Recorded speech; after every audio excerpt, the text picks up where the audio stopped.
آج کا ہمارا عنوان سورۃ الحاقہ، یہ 29ویں سپارے کی صورت ہے۔ اللہ رب العزت کا ارشاد ہے الحاقہ ما الحاقہ وما ادراک ما الحاقہ کذبت ثمود وعاد بالقاریہ۔ کے اندر اللہ رب العزت نے قیامت کا ذکر کیا۔ الحاقہ سچ مچ واقع ہونے والی، سچ مچ الحاقہ کہتے ہیں سچ مچ واقع ہونے والی۔ ملحاقہ سچ مچ واقع ہونے والی کیا ہے؟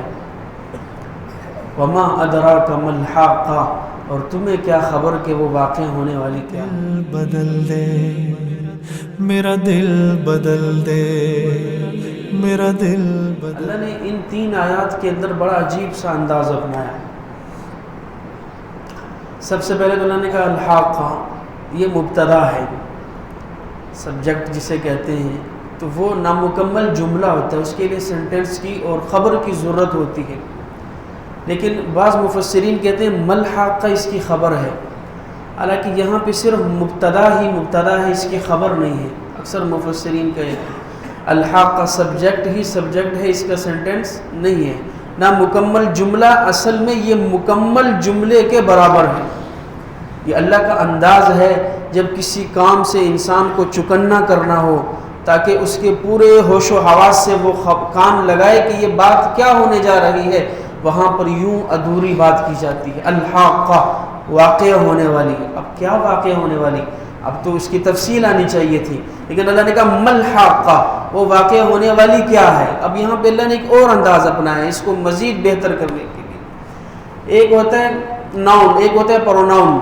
اب میں کہتا ہوں کہ جی احمد آیا، یا ناؤن استعمال کیا، اب ایک دفعہ جب نام استعمال کر لیا تو بار بار اس کا نام استعمال نہیں ہوتا، وہ آیا پھر وہ چلا گیا۔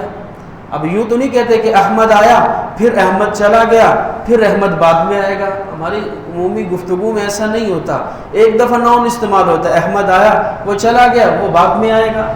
تو یہاں بھی ہونا چاہیے الحاقہ ما ہیا، لیکن اللہ نے کہا الحاقہ ملحاقہ وما ادراک ملحاقہ، تینوں دفعہ ناؤن لے کر آئے، یہ اس کی اہمیت کو بیان کرنے کے لیے کہ یہاں پہ اصل میں تو پروناؤن ہونا چاہیے تھا ما ہیا۔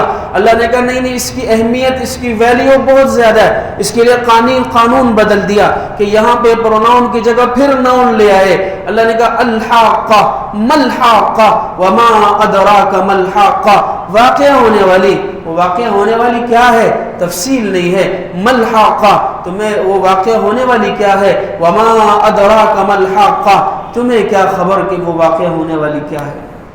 یہاں تک جملہ ہو گیا پورا۔ اب چاہیے تو یہ تھا کہ اب اس کی تفصیل شروع ہو جاتی کہ وہ واقع ہونے کیا ہے، نفخ فی الصور، وہ جو سور پھونکا جائے گا، یوں۔ اللہ نے کہا نہیں، اس کو اللہ نے فاصلے کے ساتھ کر دیا۔ اللہ نے کہا پہلے ذرا اس بات کو سمجھو کہ جن لوگوں نے اس کا انکار کیا ہے ان کے ساتھ ہوا کیا ہے۔ اس کی تفصیل تو بعد میں آئے گی کہ وہ واقع ہونے والی کیا ہے، مگر اس واقع ہونے والی چیز کا جن قوموں نے انکار کیا ان کا بنا کیا۔ اللہ کہتے ہیں پہلے ذرا ان کا حال دیکھ لو تاکہ اس کی اہمیت تمہارے ذہنوں میں آ جائے۔ الحاقہ ملحاقہ وما ادراک ملحاقہ، اب اللہ نے قوموں کا ذکر شروع کر دیا۔ کذبت ثمود وعاد بالقاریہ، قوم سمود اور قوم عاد نے اس کھٹکھٹانے والی کو جھٹلا دیا۔ قاریہ کہتے ہیں کھٹکھٹانے والی، اچانک۔ سمود وعاد بالقاریہ، قوم سمود اور عاد نے کھٹکھٹانے والی، قاریہ کہتے ہیں کھٹکھٹانے والی، اچانک آنے والی کو جھٹلایا۔ اب اللہ نے اس کو کبھی حاقہ کہا، کبھی قاریہ کہا، کبھی واقعہ کہا۔ یہ قاریہ ہے کیا؟ رات کے 12 بجے آپ گھر میں سوئے ہوئے ہیں، یا 2 بجے، آج کل تو 12 بجے عموماً سارے جاگ رہے ہوتے ہیں، اس لیے 2 بجے کا کر لیتے ہیں، 3 کا کر لیں تو زیادہ بہتر ہے۔ رات کے 3 بجے آپ سوئے ہوئے ہیں، اور عموماً دستور کے مطابق اس وقت میں کوئی نہیں آتا، آپ کے گھر کے سارے افراد پورے، اچانک رات کو زور سے دستک ہوتی ہے دروازے پہ اور بار بار ہوتی ہے، تو اچانک دستک سے انسان یکدم اٹھ جاتا ہے اور خوف کے مارے اٹھتا ہے کہ اللہ خیر کرے کیا ہو گیا، اس وقت کبھی کوئی آیا نہیں ہے۔ یا رات کو 3 بجے 4 بجے اچانک فون آ جائے کسی دور دراز رشتہ دار کا تو انسان گھبرا جاتا ہے کہ اس وقت کبھی کسی کی کال آئی نہیں ہے، کوئی اللہ خیر ہی کرے کوئی واقعہ اچانک آئے گی، ساری انسانیت بے خبر ہوگی. کسی کی دکان کھلی ہوئی ہے، کوئی کاروبار کر رہا ہے، کسی نے ٹفن میں سالن ڈالا ہوا ہے، دکان پہ جا رہا ہے، کوئی بچوں کو لے کے گھر جا رہا ہے، کوئی اسکول چھوڑنے جا رہا ہے. یہ نظام یوں ہی چل رہا ہوگا جیسے ابھی چل رہا ہے. یک دم ایک چیخ ہوگی اور اللہ کہتے ہیں وہ قیامت برپا ہو جائے گی. یہ ہے القارعہ. فرمایا کذبت ثمود وعاد بالقارعہ، قوم سمود اور عاد نے اس کھٹکھٹانے والی کو جھٹلایا. پھر کیا ہوا؟ فاما ثمود، بار جو قوم سمود تھی، فاہلکوا بالطاغیہ، اللہ نے اس کو چیخ کے ذریعے سے ہلاک. اما عاد فاہلکوا بریح صرصر عاتیہ، اور جو قوم عاد تھی اسے ہوا کے ذریعے سے، بریح ہوا کے ذریعے سے ہلاک کیا گیا. صرصر عاتیہ، تیز تند ہوا. سرسر کہتے ہیں جو تیز ہو، اور اتنی تیز ہو کہ اس میں پھر آواز محسوس ہو. پہاڑی علاقے آپ گئے ہوں گے، جب انسان کسی اونچی چٹان کے اوپر کھڑا ہو جائے اور جب یہ تیز ہوا چلے اس میں ایک سیٹی کی آواز محسوس ہوتی ہے. تو سرسر اس کو کہتے ہیں باد سرسر، وہ تیز بھی ہوتی ہے، اس کے اندر ایک آواز بھی ہوتی ہے. اللہ کہتے ہیں قوم عاد کو ایسی ہوا کے ذریعے سے ہلاک کیا گیا جو تیز بھی تھی، آندھی کی شکل تھی، اس میں آواز بھی تھی. اور عاتیہ کہتے ہیں سخت تھی، ٹھنڈک پالا جس میں ہو، ایسی ٹھنڈک کہ جو جہاں سے گزرے اس چیز کو ہلاک کر دے. کھیتوں سے جب وہ پالا گزرتا ہے تو کھیتوں کا بیڑا غرق کر دیتا ہے. وہ ایسی ہوا تھی، ٹھنڈک بھی تھی، تیز بھی تھی، اور اس کے اندر آواز بھی تھی. اللہ نے اس کے ذریعے سے قوم عاد کو ہلاک کیا. سخرہا علیہم، اور یہ ایسا نہیں تھا کہ ہوا چلی اور چل کے آگے نکل گئی. اللہ کہتے ہیں سخرہا علیہم 7 لیال و 8 ایام، مکمل مسلسل 7 راتیں 8 دن وہ ہوا ان پر چلتی رہی. اللہ نے اس کو مسخر کر دیا علیہم ان پر 7 لیال 7 راتیں و 8 ایام 8 دن، حسوما پے در پہ، رک کے نہیں. ایسا نہیں کہ آئی چلی ختم ہو گئی، نہیں، پے در پہ چل رہی ہے. فَتَرَى الْقَوْمَ فِيهَا سَرْعَى كَأَنَّهُمْ أَعْجَازُ نَخْلٍ خَاوِيَةٍ. اللہ کہتے ہیں آؤ ذرا چشمے تصور میں تمہیں لے کر جاؤں، تم اپنی آنکھوں سے دیکھو، جیسے آنکھیں بند کر کے اس تصور میں چلے جاؤ. وہ بڑی بہادر قوم کھڑی ہے، یہاں سے اللہ کا عذاب آتا ہے. اللہ کہتے ہیں فَتَرَى الْقَوْمَ، تو دیکھنا اس قوم کو، فِيهَا سَرْعَى كَأَنَّهُمْ أَعْجَازُ نَخْلٍ خَاوِيَةٍ، کیسے بچھڑ گئے ہیں، پچھاڑ دیے گئے ہیں. پچھاڑنا اسے کہتے ہیں کہ ایک ہوتا ہے کسی کو شکست دینا، ایک ہوتا ہے کسی کو بچھاڑ دینا. بچھاڑنا اسے کہتے ہیں کہ کوئی کسی کے مقابلے میں آئے. ایک ہوتا ہے کہ کسی کو ایک قوم ہے، وہ جب 2 پہلوان لڑتے ایک دوسرے کو بچھاڑ دیتا ہے، وہ دونوں ایک دوسرے کے مقابلے میں آئے. اسی لیے اللہ نے یہاں پہ کہا سرعا، بچھاڑنے کا لفظ استعمال کیا کہ یہ بدبخت قوم ہمارے مقابلے میں آئی تھی. اس نے اللہ کو للکارا تھا، اس نے یہ آواز لگائی تھی من اشد منا قوہ، کون ہے جو ہم سے زیادہ طاقتور. جب اللہ کو للکارا، اللہ کے مقابلے میں آئی تو اللہ نے کہا فیہا سرعا، بچھاڑ دیے گئے. کأنہم اعجاز، ایسے تھے جیسے تھنے. کیسے تھنے؟ نخل خاویہ، کھجور کے خالی تھنے ہوں، کھوکھلے ہوں. اللہ کہتے ہیں ایسے پڑے ہوئے تھے. جب ہمارے عذاب کے بعد جب عذاب ان پہ گزرا، کھجور کے بڑے بڑے تھنے اور درمیان سے خالی ہو، ایسے اللہ کہتے ہیں ہم نے ان کو بچھاڑ دیا تھا، پڑے ہوئے تھی، ایسی ان کی حالت تھی. فَهَلْ تَرَى لَهُم مِّن بَاقِيَةٍ، اللہ پھر لے جانا چاہتے ہیں. اللہ کہتے ہیں ذرا جاؤ نا پھر تصور میں اور سوچو. فَهَلْ تَرَى لَهُم مِّن بَاقِيَةٍ، تمہیں ان میں سے کوئی باقی نظر آ رہا ہے جو اللہ کے مقابلے میں آئے؟ اللہ کہتے ہیں کوئی باقی نہیں ہے. اللہ نے ان کو تباہ و برباد کر دیا چیخ کے ذریعے سے، ہوا کے ذریعے سے. یہی ہوا انسان کے لیے فائدہ مند ہے، لیکن جب قومیں اللہ کی نافرمان ہوتی ہیں پھر اللہ فائدے والی چیزوں سے ہی نقصان پہنچانے کا ذریعہ بناتے ہیں. بظاہر وہ چیز فائدے کے لیے ہوگی لیکن اس کو اللہ نقصان کے ذریعے، اسی سے اللہ آپ کو نقصان پہنچائے گا. بارشیں فائدے کے لیے ہوتی ہیں لیکن جب یہ قوم اللہ کی نافرمان ہوگی اللہ اسے سیلابوں کی شکل میں قوموں کو تباہ کر دیں گے. ہوائیں فائدے کے لیے ہوں گی، اللہ اس سے قوموں کو تباہ کریں گے. اللہ کہتے ہیں فَهَلْ تَرَى لَهُم مِّن بَاقِيَةٍ، ان میں سے کوئی باقی نہ رہا. وجاء فرعون ومن قبلہ، اور فرعون کو بھی دیکھیے وہ بھی اللہ کا نافرمان تھا، ومن قبلہ فرعون سے پہلے جو قومیں تھی وہ بھی اللہ کی نافرمان تھی، والمؤتفکات اور جن پر بستی الٹائی گئی تھی. کون تھی وہ قوم؟ قوم لوط. اللہ نے ان کی اس پوری بستی کو اللہ نے اٹھایا تھا اور اٹھا کر اتنا اونچا لے کر گئے کہ فرشتوں نے ان کے جانوروں کی چیخوں کو سنا، اور اللہ نے وہاں سے فرشتوں کو حکم دیا اس کو پلٹ دو، اور پلٹ کر دوبارہ زمین کے اوپر وہ بستی گرائی گئی تھی. قوم اللہ کے نافرمان تھی. والمؤتفکات بالخاطئہ، قوم فرعون اس سے پہلے کی قومیں بستی جن کی الٹائی گئی تھی، قوم لوط، قوم عاد، قوم سمود، بالخاطئہ یہ سب کے سب گنہگار. فرعون ومن قبلہ والمؤتفکات بالخاطئہ فعصوا رسول ربهم فاخذهم اخذۃ رابیہ. ان ساری قوموں نے رب کے رسول کی نافرمانی کی. فاخذهم، اللہ کہتے ہیں ہم نے پھر انہیں پکڑا. اخذۃ الرابیہ، ایک ہوتا ہے پکڑ کر سزا دے کر چھوڑ دینا، اللہ کہتے ہیں نہیں، اخذۃ الرابیہ، اللہ نے ایسا پکڑا کہ پکڑنے کے بعد پھر کبھی چھوڑا نہیں. اللہ نے پکڑ کے چھوڑا نہیں ہے. اخذۃ الرابیہ، پکڑنے کے بعد انہیں چھوڑا نہیں. انا لما طغى الماء حملناكم في الجاریہ، اللہ کہتے ہیں وہ وقت بھی یاد کرو جب پانی میں طغیانی آئی. حملناكم في الجاریہ، ہم نے تمہیں کشتیوں کے اندر سوار کر دیا. کشتی میں کون سوار ہوئے تھے؟ نوح علیہ السلام کی قوم تھی. اللہ مخاطب کن کو کر رہا ہے؟ قوم جو ہے وہ قریش کو کر رہا ہے، بعد میں آنے والی انسانیت کو کر رہا ہے. اللہ کشتی میں تو نوح کی قوم آباد ہوئی تھی، چڑھی تھی، ہم تو بعد میں آئے ہیں. تو یہ جو ہم آباد ہوئے یہ اسی کشتی والوں کی اولاد ہے. اگر کشتی والے ہی بچے تھے اس وقت اس کائنات کے اندر، اس کے علاوہ اللہ نے پوری زمین پر جو ہے وہ پانی کا سیلاب بھیجا، سب کے سب غرق ہو گئے. صرف کشتی والے بچے تھے، اور جتنی انسانیت ہے یہ کشتی والی کی اولاد ہے. اللہ ہمیں مخاطب کر کے ہمارے آبا و اجداد کو جو ہے وہ مخاطب ہمیں کیا جا رہا ہے، اور جو ہے وہ وسیلہ ان کا دیا جا رہا ہے کہ اللہ نے تمہیں کشتی کے اندر بٹھایا تھا.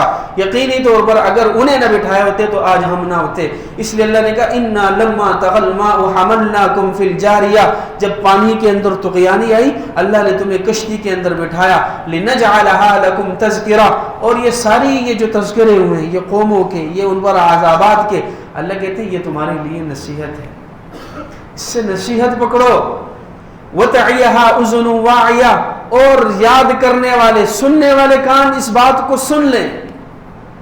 جیسے کہتے ہیں نا بھائی سننے والے کان اس بات کو یاد رکھیں، اللہ بھی وہی کہہ رہے ہیں وَتَعِيَهَا أُذُنٌ وَاعِيَةٌ، یاد رکھنے والے کان، سننے والے کان ان باتوں کو یاد رکھیں کہ یہ ساری چیزیں تمہارے لیے نصیحت ہے. اللہ نے ان کو برباد کر دیا تھا. اب یہاں تک جو ہے وہ اللہ نے ان قوموں کا ذکر کیا کہ قیامت کیا ہے. الحاقہ ملحاقہ وما ادراک ملحاقہ، اس کی تفصیل آنی چاہیے تھی. اللہ نے بیچ کے اندر جو ہے وہ ان قوموں کا ذکر کیا کہ جنہوں نے اس کا انکار کیا تھا ان کا بنا کیا. اب ان کے ذکر کے بعد اب اللہ اس کی تفصیل بیان کر رہے ہیں. الحاقہ ملحاقہ وما ادراک ملحاقہ. اب اس کا جو تعلق ہے وہ اس آیت کے ساتھ ہے. فَإِذَا نُفِخَ فِي الصُّورِ نَفْخَةٌ وَاحِدَةٌ، وہ ہے کیا واقع ہونے والی. اللہ نے کہا جب پہلی بار سور پھونکا جائے گا، سور پھونکا جائے گا. وَحُمِلَتِ الْأَرْضُ وَالْجِبَالُ فَدُكَّتَا دَكَّةً وَاحِدَةً، سور کے پھونکنے کے بعد کیا ہوگا؟ اللہ کہتے ہیں زمین اٹھائی جائے گی. وَحُمِلَتِ الْأَرْضُ، زمین کو اٹھا لیا جائے گا. والجبال، پہاڑوں کو بھی اٹھا لیا جائے گا. فدکتا دکتا واحدہ، ان کو ایک دوسرے کے اندر مار مار کر ریزہ کر دیا جائے گا. زمین اٹھی ہوئی ہے، سارے پہاڑ اٹھے ہوئے ہیں، تیز تند ہوائیں چل رہی ہیں، فرشتوں کی چیخ ہے، ٹکراؤ ہو رہا ہے، ہر چیز نیست و نابود ہو جائے گی. یہ قیامت ہے. فَيَوْمَئِذٍ وَقَعَتِ الْوَاقِعَةُ، اللہ کہتے ہیں اس دن واقع ہونے والی واقعہ ہو کر رہے گی. وَانشَقَّتِ السَّمَاءُ فَهِيَ يَوْمَئِذٍ وَاهِيَةٌ، اور آسمان کی کیا کیفیت ہوگی؟ فرمایا اس دن آسمان پھٹ جائے گا. وَانشَقَّتِ السَّمَاءُ، آسمان پھٹ جائے گا. فَهِيَ يَوْمَئِذٍ وَاهِيَةٌ، جیسے کہتے ہیں نا واہیہ گفتگو نہ کرو، کیا مطلب؟ کمزور بیکار سی گفتگو نہ کرو، یہ عربی زبان کا لفظ ہے. بوسیدہ گفتگو نہ کرو. اللہ کہتے ہیں فَهِيَ يَوْمَئِذٍ وَاهِيَةٌ، اس دن وہ بوسیدہ ہو جائے گا، کمزور ہو جائے گا. یہ مضبوط آسمان پھٹ جائے گا، اس میں دراڑیں پڑ جائیں گی، یہ کمزور ہو جائے گا بالکل. والملائکۃ والملک علی ارجائها، اس کے سارے فرشتے اس کے کناروں پہ چلے جائیں گے. جب اس میں دراڑیں پڑنا شروع ہو جائیں گی، پھٹنا شروع ہو جائے گا، فرشتے مارے خوف کے کہاں چلے جائیں گے؟ والملک علی ارجائها، فرشتے بھاگتے ہوئے اس کے کناروں پہ چلے جائیں گے. تو دیکھا ہوگا نا جب چھت ٹوٹنا شروع ہو جائے تو مزدور اور مصری وہ سارے کہاں چلے جاتے ہیں؟ کناروں پہ چلے جاتے ہیں، اس کی دیواروں پہ کھڑے ہو جاتے ہیں درمیان سے جب ٹوٹتی ہے. تو اللہ کہتے ہیں والملک علی ارجائها، یہ آسمان جب پھٹے گا اس کے سارے فرشتے کناروں پہ چلے جائیں گے. وَيَحْمِلُ عَرْشَ رَبِّكَ، اس دن تیرے رب کے عرش کو اٹھایا ہوگا. فَوْقَهُمْ يَوْمَئِذٍ ثَمَانِيَةٌ، 8 فرشتوں نے تیرے رب کے عرش کو اٹھایا ہوگا. یومئذ تعرضون، اللہ کہتے ہیں اس دن تم سب کے سب اپنے رب کے سامنے پیش کیے جاؤ گے. میں بھی، آپ بھی، ساری انسانیت، ہماری اولاد، ہمارے آباء و اجداد، سب کے سب کس کے سامنے پیش ہوں گے؟ اللہ کی بارگاہ میں اس کے سامنے پیش ہوں گے. پھر کیا ہوگا؟ اللہ کہتے ہیں لا تخفى منکم خافیہ، اس دن تمہاری کوئی پوشیدہ چیز پوشیدہ نہیں رہے گی. تمہارا ہر عمل سامنے آ جائے گا، ظاہر ہو جائے گا. تمہارے پوشیدہ کام، خفیہ کام، تنہائی میں کام، جسے کسی نے نہیں دیکھا، جس کا صرف اس دل کو پتہ ہے، اس کے علاوہ اور رب کو پتہ ہے، کسی کو نہیں پتہ. اللہ کہتے ہیں وہ سارے کام تمہارے پاس ہے. تخفى منکم خافیہ فاما من اوتی کتابہ بیمینہ، پھر کیا ہوگا؟ اس دن عمل نامے یوں ہوا کے اندر بکھیر دیے جائیں گے.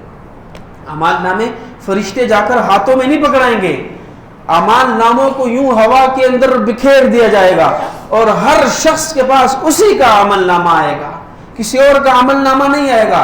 ہاتھ پیچھے بندھے ہوئے ہیں اور عمل نامے ہواؤں کے اندر بکھرے پڑے ہیں، اور ہر شخص کے ہاتھ میں اس کا عمل نامہ آئے گا، یا تو اس کے دائیں ہاتھ میں آئے گا یا تو اس کے بائیں ہاتھ میں آئے گا. تو اللہ کہتے ہیں جس کے دائیں ہاتھ میں آئے گا فَأَمَّا مَنْ أُوتِيَ كِتَابَهُ بِيَمِينِهِ، جس کے دائیں ہاتھ کے اندر اس کا عمل نامہ آ جائے گا، وہ دیکھے گا میرے دائیں ہاتھ میں آ گیا. فَيَقُولُ هَاؤُمُ اقْرَءُوا كِتَابِيَهْ، خوشی کے مارے ایک چیخ مارے گا، ارے او لوگوں مجھے میرا عمل نامہ دائیں ہاتھ کے اندر مل گیا. فَيَقُولُ هَاؤُمُ اقْرَءُوا كِتَابِيَهْ، آؤ دیکھو میرا عمل نامہ پڑھو.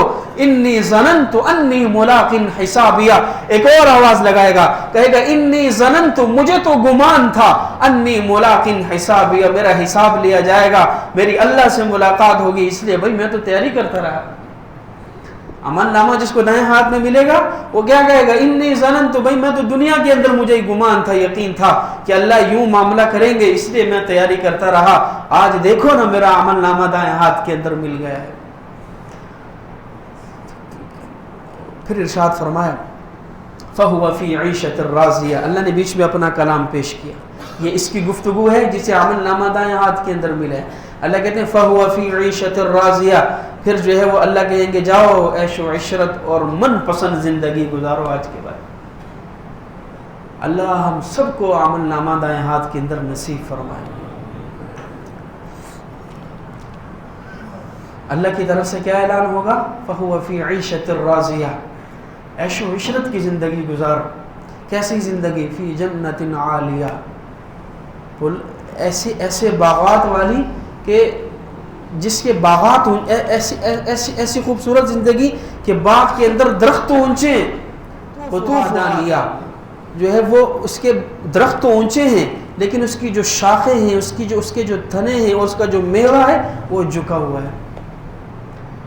کیسی خوبصورت زندگی. اور یہ اللہ نے عرب کلچر کو، کیونکہ عرب کے اندر جو باغات ہوتے تھے، کھجور کے بڑے بڑے درخت، اس کے دائیں بائیں جو ہے وہ انگور کے بیل اور اسی طرح انار کے درخت ہوتے تھے. اللہ نے ان کو وہی سمجھانے کے لیے وہ نقشہ کہ کھجور کے بڑے بڑے درخت ہیں، اس کی شاخیں جھکی ہوئی ہیں، انار کی بیلیں ہیں، اس کی شاخیں جھکی ہوئی ہیں، اور انگور کی انار کے درخت ہیں، اس کی شاخیں جھکی ہوئی ہیں. اللہ کہتے ہیں جنت کا بھی ایسا ہی ماحول ہوگا، بہترین خوبصورت بڑے بڑے باغ ہیں اور درخت ہیں، اونچے اونچے درخت ہیں، اس کی شاخیں جھکی ہوئی ہیں، اس کے پھل لٹک رہے ہیں. قطوفها دانیہ، اعلان ہوگا کلوا واشربوا ہنیئا بما اسلفتم فی الایام الخالیہ، جاؤ میرے بندو کھاؤ پیو عیش و عشرت کرو ان ایام کے بدلے میں جو تم دنیا کے اندر عبادات کیا کرتے تھے، پرہیز کیا کرتے تھے، صبر کیا کرتے تھے. یہ تو دائیں ہاتھ والوں کا جو ہے وہ انعام ہے. پھر کیا ہوگا؟ وَأَمَّا مَنْ أُوتِيَ كِتَابَهُ بِشِمَالِهِ، پھر جس کو بائیں ہاتھ کے اندر عمل نامہ ملے گا وہ کیا کہے گا؟ فیقول، وہ کہے گا یا لیتنی لم اوت کتابیہ، کاش مجھے میرا کتابچہ دیا ہی نہ جاتا، مجھے میرے حساب کا پتہ ہی نہ چلتا، کاش مجھے میرا اعمال نامہ نہ دیا جاتا۔ فیقول یا لیتنی لم اوت کتابیہ ولم ادر ما حسابیہ، کاش مجھے میرے حساب کا پتہ نہ چلتا کہ میں کیا کر کے آیا ہوں۔ اللہ اس کو یوں ہی پوشیدہ کر دیتے، پھر کیا کہے گا یا لیتہا کانت القاضیہ، اعلان کرے گا، افسوس کرے گا، صدا لگائے گا، یا لیتہا کانت القاضیہ، ہائے موت تو کہاں چلی گئی، موت تو کہاں چلی گئی، کاش میں دوبارہ نہ اٹھایا جاتا، اللہ نے مجھے ایک دفعہ مار دیا تھا، میں ہمیشہ کے لیے مٹی ہو جاتا، لیکن آج یہ جو میں دیکھ رہا ہوں کہ مجھے میرا عمل نامہ بائیں ہاتھ کے اندر ملا ہے، یہ دن نہ دیکھنا پڑتا، ہائے موت تو پکی آ جاتی، ما اغنا عنی مالیہ، وہ کہے گا آج تو میرا مال بھی میرے کام نہ آیا، ما اغنا عنی مالیہ، یہ مال بھی میرے کام ہو، کیا ارشاد فرمایا، یہ قیامت کے دن انسان خود کہے گا ما اغنا عنی مالیہ، ہائے میرا وہ لاکھوں کروڑوں کا مال بھی میرے کام نہیں آیا، ہلک عنی سلطانیہ، اور میری دلیلیں، سلطانیہ کہتے ہیں بادشاہت کو یا دلائل کو کہتے ہیں، کوئی اللہ بادشاہ کہے گا میری بادشاہت بھی میرے کام نہیں آئی، وہ کرسی، وہ دبدبا، وہ جاہ و جلال، وہ ہزاروں لاکھوں خادم، وہ پروٹوکول، آج تو یہاں پہ کچھ بھی میرے کام نہیں آ رہا، یا کہتے ہیں سلطانیہ دلیل کو، دلیل کیا ہے، اللہ بڑا غفور الرحیم ہے، اللہ معاف کر دے گا، اللہ ہمیں عذاب نہیں دے گا، اور میں تو دنیا میں یوں کہاں کرتا تھا، آج تو وہ دلائل بھی میرے کام نہیں آ رہے، یہ اللہ کی جہنمی کی گفتگو نقل کر رہے ہیں اور قرآن کریم کے اندر کر رہے ہیں، یا لیتہا کانت القاضیہ، کاش مجھے موت آ جاتی، ما اغنا عنی مالیہ، آج میرا مال بھی میرے کام نہیں آ رہا، ہلک عنی سلطانیہ، آج میرے دلائل، میری بادشاہی میرے کام نہیں آ رہی، یکدم اعلان ہوگا، خذوہ، اس کو پکڑ لو، فغلوہ، اس کو زنجیروں کے اندر جبڑ دو، ثم الجحیم صلو، اور پھر جاؤ اس کو جہنم کی تپتی ہوئی آگ کے اندر پھینک دو، ثم فی سلسلۃ ذرعها 70 ذراعا فاسلکو، ایسے نہیں پھینکنا، اللہ کہ اس کو 70 ہاتھ لمبی گز، 70 گز جو ہے وہ زنجیروں کے اندر اس کو جکڑو، 70 ہاتھ لمبی زنجیروں کے اندر اس کو جگڑو، 70 ذراعا فاسلکو، پھر اس کو جہنم کے گھڑے کے اندر پھینک دو، انہ کان لا یؤمن باللہ العظیم، کیوں یہ بدبخت اللہ عظمت والے اللہ پر ایمان نہیں، اس کا قصور یہ تھا کہ اس نے اس رب ذوالجلال پر ایمان نہیں لے کے آیا جو عظمتوں والا ہے، قدرت والا ہے اور طاقت والا ہے، بادشاہی والا ہے، یہ اس کی قدرت کا، اس کی عظمت کا، اس کی وحدانیت کا انکار کرتا رہا۔ دوسرا جرم کیا ہے؟ وَلَا يَحُضُّ عَلَىٰ طَعَامِ الْمِسْكِينِ، یہ بدبخت نہ خود مسکینوں کا خیال رکھتا تھا بلکہ یہ لوگوں کو ترغیب بھی نہیں دیتا تھا، خود تو بخیل کنجوس تھا، ارے کسی سے لے کر کسی کو نہیں دیتا تھا، اتنا بھی نہیں کر سکتا تھا کہ یار ایک آدمی کمزور ہے، اب میرے پاس وسائل نہیں ہے یا میں اپنا پیسہ نہیں خرچ کرنا چاہتا تو کم از کم میں دوسرے سے کہوں بھائی یہ مستحق آدمی ہے، اس کے ساتھ اللہ نے آپ کو مال دیا ہوا، اس پہ تھوڑا سا خرچ کر دو۔ قرآن کہتے ہیں یہ یوں بھی نہیں کرتا تھا، اور یہ میرے نبی کی سنت بھی ہے۔ آپ کے پاس جب صحابہ آتے، آپ خالی ہاتھ ہوتے، آپ کے پاس کچھ نہ ہوتا، آپ کسی تیسرے صحابی کو پکڑتے، اس سے ادھار لیتے ہیں، بھائی مجھے ادھار دے دو، اس سے ادھار لے کر اس آنے والے کی ضرورت کو پورا کرتے تھے، میرے نبی کا دستور۔ اس لیے اگر آپ کے پاس اپنے وسائل نہیں ہیں تو کسی وسائل والے سے لے کر کسی غریب پہ دینا، یہ بھی اللہ کا حکم ہے۔ انہ کان لا یؤمن باللہ العظیم ولا یحض علی طعام المسکین، یہ مسکینوں کو کھلانے پر ترغیب تک نہیں دیا کرتا تھا، اس لیے اس کو جہنم کے اندر پھینک دو۔ وہاں اس کے لیے کیا انتظام ہے؟ فلیس لہ اليوم ہاہنا حمیم، اللہ کہتے ہیں وہاں اس کا کوئی یار و مددگار نہیں ہوگا، اس پہ رحم کھانا والا نہیں ہے، رشتہ دار نہیں ہے، اس کا کوئی جو ہے وہ یار و مددگار نہیں ہے۔ ولا طعام الا من غسلین، اس کے لیے کوئی کھانا بھی نہیں ہے وہاں پہ، الا من غسلین، مگر جہنمیوں کا دھون دیا جائے گا اس کو، جہنمیوں کا دھون، پیپ، ریشہ، وہ جو بہہ کر آئے گا اللہ اس کو دیں گے، اور یہ مجبور ہوگا، اسے پیاس بھوک اتنی لگے گی، یہ کہے گا مجھے پلاؤ کچھ بھی ہے، جب کھائے گا وہ چیزیں اس کی آنتڑیوں کو کاٹتے ہوئے پھر جو ہے وہ نکل جائیں گے، منہ کے قریب کرے گا، ساری کھال لٹک کر جو ہے وہ اس کے اندر آ جائے گی، اس کو وہ پلایا جائے گا۔ ولا طعام الا من غسلین لا یاکلہ الا الخاطئون، یہ کھانا کن کے لیے ہے؟ اللہ کہتے ہیں صرف گنہگار لوگوں کے لیے ہے، لا یأکلہ یہ نہیں کھلایا جائے گا الا الخاطئون مگر گنہگاروں کو. فلا اقسم بما تبصرون اب اللہ قسم کھا رہے ہیں. اللہ کہتے ہیں مجھے قسم ہے اس چیز کی بما تبصرون جسے تم دیکھ رہے ہو وما لا تبصرون جو تمہیں نظر نہیں آتی. اللہ کہتے ہیں مجھے ان کی بھی قسم. کچھ چیزیں جو ہمیں نظر آتی ہیں یہ زمین آسمان کچھ چیزیں ہیں جو انسان کو نظر نہیں آتی محسوس ہوتی ہیں. کچھ محسوس بھی نہیں ہوتی نظر بھی نہیں آتی. اب ہوا ہے محسوس ہوتی ہے نظر نہیں آتی.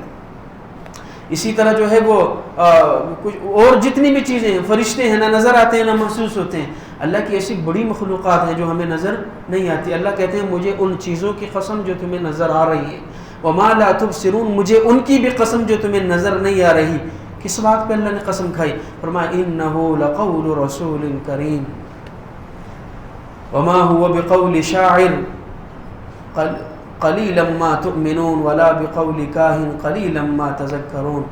یہ جو ہے وہ کلام ہے یہ جو قرآن کریم یہ ایک بزرگ جو فرشتہ ہے جبریل امین یہ اس کا لایا ہوا کلام ہے.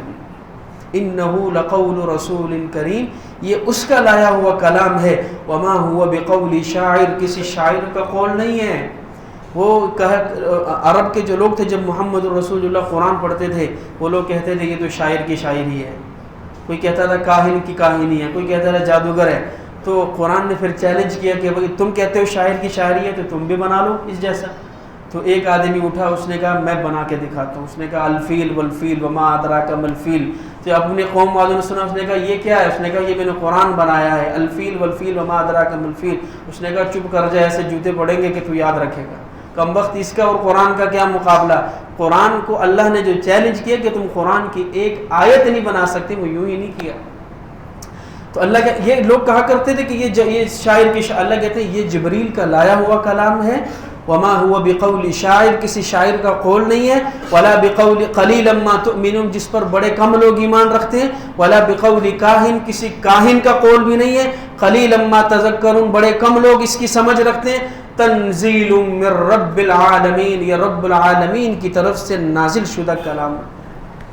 کہاں سے آیا ہے؟ لوح محفوظ سے آیا ہے.